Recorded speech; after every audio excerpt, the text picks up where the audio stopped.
কমলপুৰ সমষ্টিৰ অন্তৰ্গত বালিকুছিৰ নিবাসীৰ লগতে অৰ্জুনদেৱ হাইস্কুলৰ শিক্ষক প্ৰদীপ ডেকা নিজা বাসগৃহৰ পৰা বাইহাটা চাৰিআলিস্থিত BEd কলেজলৈ ৰাতিপুৱা 8:30 আহিছিল। কিন্তু সন্ধিয়া সময়ত বাইহাটা চাৰিআলি আৰক্ষী থানাৰ ভাৰপ্ৰাপ্ত আৰক্ষী বিষয়াই ফোনযোগে খবৰ দিয়ে যে শিক্ষকগৰাকীৰ দুচকীয়া বাহনসহ নথিপত্ৰৰ সৈতে নতুনকৈ নিৰ্মাণ কৰা শৰাইঘাট দলঙৰ সোঁমাজত উদ্ধাৰ কৰে।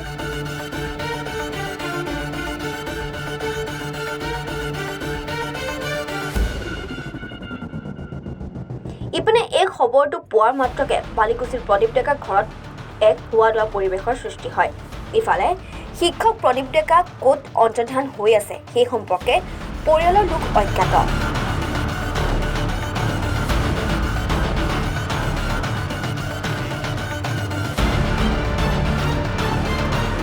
আনহাতে এই ঘটনা সম্বন্ধে জালুকবাৰী আৰক্ষী থানাত অৱগত কৰোৱা হৈছে যদিও এতিয়ালৈকে শিক্ষক প্ৰদীপ ডেকাৰ কোনো সংসূত্ৰ উলিয়াব পৰা নাই।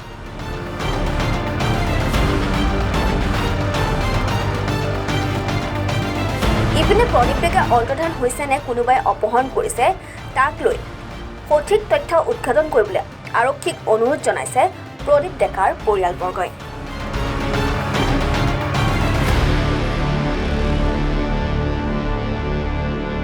আমাৰ গাঁৱৰে বালিকুছি গাঁৱৰ বাইহাটা চাৰিআলি অন্তৰ্গত শ্ৰী প্ৰদীপ ডেকা যোৱাকালি আমাৰ ঘৰৰ পৰা ওলাই যায় ঠিক 8:30 মান বজাত।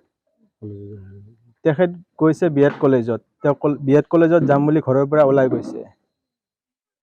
তাৰপিছত এটা খবৰ পালোঁ আমি ঠিক আপোনাৰ গধূলি 5টা মান বজাত আমাৰ বাইহাটা চাৰিআলিৰ OC ছাৰে আমাৰ ওচৰৰ এজনক ফোন কৰি কৈছে যে গাড়ীখন যিটো আছে তাত গাড়ী আছে আমাৰ যিখন নতুন ব্ৰিজ আছে শৰাইঘাটৰ নতুন ব্ৰিজখনৰ ঠিক মাজডোখৰত গাড়ীখন পোৱা গৈছে। তেখেতৰ গাড়ীখনৰ ওচৰত তেখেতৰ বেগটো পোৱা গৈছে আৰু নথিপত্ৰখিনি পোৱা গৈছে, যিখিনি তেখেতৰ স্কুলীয়া নথিপত্ৰ। শ্ৰীমান প্ৰদীপ ডেকা কিন্তু তেখেত এতিয়াও অন্তৰ্ধান। তেখেত ক'ত গৈছে কি কৰিছে সেইটো আমিও জ্ঞাত নহয়।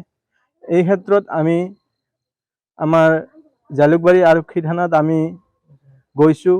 যোৱাত তেখেতসকলেও আমাক কিছু সহযোগ কৰিছে, কিন্তু সহযোগ কৰিলেও তেখেতৰ একো এটা আমি এতিয়ালৈ খবৰ পোৱা নাই। তেখেত এতিয়াও অন্তৰ্ধান হৈছে না কোনোবাই কিডনেপ কৰিছে সেইটো আমিও এতিয়া জ্ঞাত নহয়।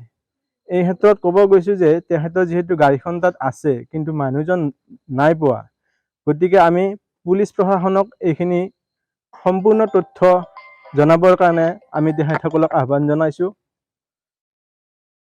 আমাৰ গাঁৱৰে দাদা হয় মোৰ প্ৰদীপ ডেকা।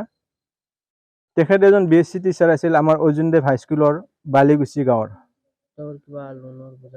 লোনৰ বোজা তেখেতৰ বিশেষ কিবা এটা আছিলে, কিন্তু কি আছিলে সেইটো মই নাজানিম, জ্ঞাত নহয় মই সেইটো। চিন্তাধাৰাত কিছু অকণমান ব্যতিক্ৰম দেখা গৈছিলে, কিন্তু কি চিন্তাধাৰাত কেনেকুৱা কি কৰিছে সেইটো মই জ্ঞাত নহয়। বাহিনী আহিছে, আহিলে কি হ'ব, তেখেতসকলে যিটো আমাৰ মানুহজন আমি বিচাৰি গৈছিলোঁ যোৱাকালিও তেখেতসকলে সেইটো কাৰ্যক্ৰম কৰা নাই। আজি আমি গৈছোঁ ৰাতিপুৱা 8:30 বজাত, NDRF বাহিনী আহিছে 12:30 বজাত। তেতিয়ালৈ তেখেতৰ কোনো একো হেৰি নহয়, মানে গাৰ নোম লৰা নাই যে আমাৰ এজন মানুহ নাইকিয়া হৈছে। তেখেতসকলে মানে আমাক বিচাৰি দিব লাগিব, সেইটো তেখেতসকলৰ কোনো কাণ সান নাই। গতিকে আমি NDRF বাহিনীকো আমি এইটো জনাইছোঁ, তেখেতসকলে আমাক যেনেকৈ নহওক তেখেতৰ সম্পূৰ্ণ দেহটো যাতে আমাক পোৱাৰ এটা তেখেতসকলে সুবিধা কৰি দিয়ে, তাৰ কাৰণে মই আমাৰ অসম চৰকাৰকো জগৰীয়া কৰিছোঁ। তেখেতসকলে আজিলৈকে আমাৰ যিখন নতুন ব্ৰিজ আছে তাত কোনো আপোনাৰ কেমেৰা নাই, CCTV কেমেৰা নাই, তাৰ কোনো ফেন্সিং নাই, যাৰ সহায়ত আমাৰ নৱপ্ৰজন্মই তাত কিছু খামখেলি লাগিলে তাত আত্মহত্যাৰ প্ৰচেষ্টাটো হাতত তুলি লয়। আৰু ইয়াৰ জৰিয়তে আজিও ৰাতিপুৱা ঠিক তেনেকুৱা এটা ঘটনা ঘটিছে, আৰু এজন ল'ৰাও জঁপিয়াইছে, কিন্তু তাত যিসকল আছিল তেখেতসকলে প্ৰত্যক্ষদৰ্শী হয় জঁপিয়াটো, কিন্তু আমাৰ যি প্ৰদীপ ডেকা অন্তৰ্ধান হৈছে কিন্তু তেখেতক জঁপিয়াটো কোনো দেখা নাই বা প্ৰত্যক্ষদৰ্শী তাত দেখা পোৱা নাই। এইখিনিয়ে